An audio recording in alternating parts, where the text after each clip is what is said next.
Chegou a hora de mais uma reportagem da série Saúde do Solo. Hoje o engenheiro agrônomo Ismael Lopes vai mostrar a diferença entre os solos e a capacidade deles de absorverem a água da chuva. Olha só.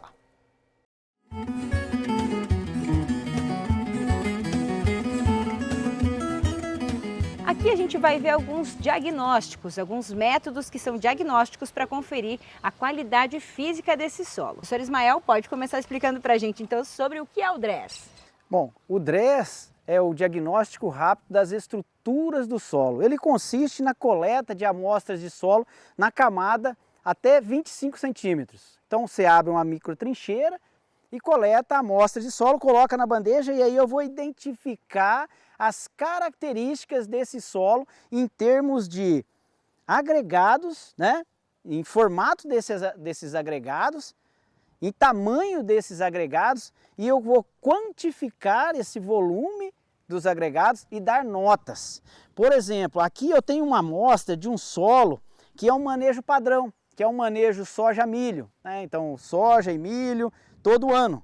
Então esse solo ele apresenta agregados grandes, é um solo que tem preparo na superfície, um solo mais solto na superfície, né? Esses agregados, eles são prejudiciais, por quê? Porque no interior desse agregado pode estar rico na fertilidade química, mas a raiz, por questão de limitação física, a raiz não consegue penetrar e acessar esses nutrientes. Quando a gente fala de erosão, quando a gente fala de saúde desse solo, ele está comprometido. Por quê? Porque nesse caso, vamos pensar a nível de erosão. Esse solo, a infiltração dele vai ser muito baixa. Nesse caso, em termos de volume de infiltração, aproximadamente aí 30, no máximo 40 milímetros de água por hora. Já nesse outro caso, já é um manejo aprimorado. O que a gente vê, né? Que aqui eu tenho diversificação, eu tenho atividade biológica, né? Esse solo, ele é um solo mais grumoso, mais fácil de ser penetrado pelas raízes, tanto é que essas raízes, elas atravessam os agregados, né? Os agregados, esses torrões, né? Esses aqui são torrões que existem naturalmente no solo. Então esse solo, ele é um solo que, em termos de saúde, é um solo mais saudável, que vai facilitar o desenvolvimento do sistema radicular. Nesse caso, a infiltração de água no solo, ela é maior que 100 milímetros. O que significa isso? Significa que, se eu tiver uma chuva de 100 milímetros, eu não vou gerar lâmina de escoamento superficial e não vou correr risco de ter erosão entre os meus terraços. Já nesse caso aqui, se eu tiver aí 30, 40 milímetros de infiltração, eu vou gerar um excedente de 60 milímetros que a cada metro quadrado vai gerar 60 litros. E se eu tiver o espaçamento entre os terraços, no caso da erosão, de 100 metros, vai gerar 6 mil litros de água dentro do meu terraço. Se esse meu terraço não for capaz de suportar esses 6 mil litros, vai haver o transbordamento desse meu terraço, né? E vai causar erosões dentro do meu talhão e vai para dentro do meu rio, né? Vai levar esses nutrientes, vai estourando aí. Levar embora os nutrientes e também diminuir produtividade, com certeza, né? Professor Celso, a gente consegue perceber aqui, então, a diferença nítida, né? Esses dois tipos de solo. Bem nítido, né? O professor Ismael explicou corretamente, né? Olha aqui, ó, as raízes penetrando no agregado e a facilidade que você tem de soltar o agregado. Enquanto o solo é preparado tradicional, não tem raiz e olha a dificuldade para você tirar, certo? Então aí dá para perceber nitidamente o efeito que pode ocasionar uma chuva, né? Muito pesada. Quero te fazer uma pergunta também, professor, em relação ao plantio direto. O plantio direto pode ser considerado um manejo conservacionista ou precisa levar em consideração alguns outros fatores também?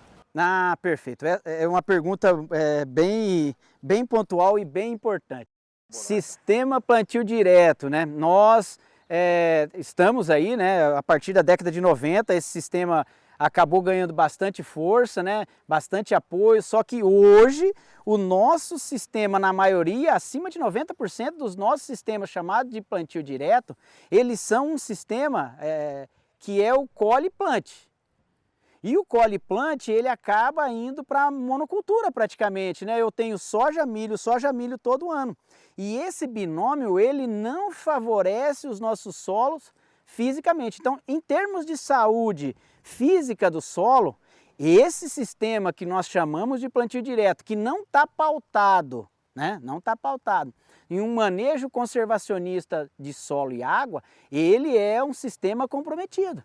Né? Um sistema em que nós não conseguimos sustentabilidade produtiva, principalmente pela limitação física proporcionada por esse sistema. Então, para eu ter um sistema plantio direto conservacionista, eu preciso ter as premissas de manejo conservacionista do solo e da água. Então, vamos pensar, os trabalhos que a gente tem feito, quando eu tenho binômio soja-milho, infiltração 30. Quando eu começo a um manejo diferenciado... Vamos dizer, eu ponho um mix, por exemplo. Um mix aí na área. A partir do segundo, terceiro ano, eu vou aumentando aí 10, 15 milímetros, até 20, dependendo de como está o meu sistema, 20 milímetros a mais a cada ano. Que beleza. Né? Melhorando bastante a partir do segundo, terceiro ano que eu estou trabalhando, diversificando um Não sistema é uma mais resposta aprimorado. imediata. Ou seja, a rotação vai favorecer com certeza Exatamente. esse manejo físico do solo. Exato. Muito bem. Professor Ismael, obrigada pela sua participação hoje com a gente. Essa é só a primeira, né, parte dessa série de saúde do solo. A gente agradece e nos próximos episódios a gente vai aí ver mais algumas estratégias para melhorar a saúde desse nosso solo aqui no oeste do Paraná. Obrigada pela sua participação. Eu que agradeço e fico à disposição. Muito obrigado. Então a gente viu aí essa avaliação para comparar, né, dois tipos de solo com qualidade física e outro que precisa ter essa qualidade. Correto, Antônio.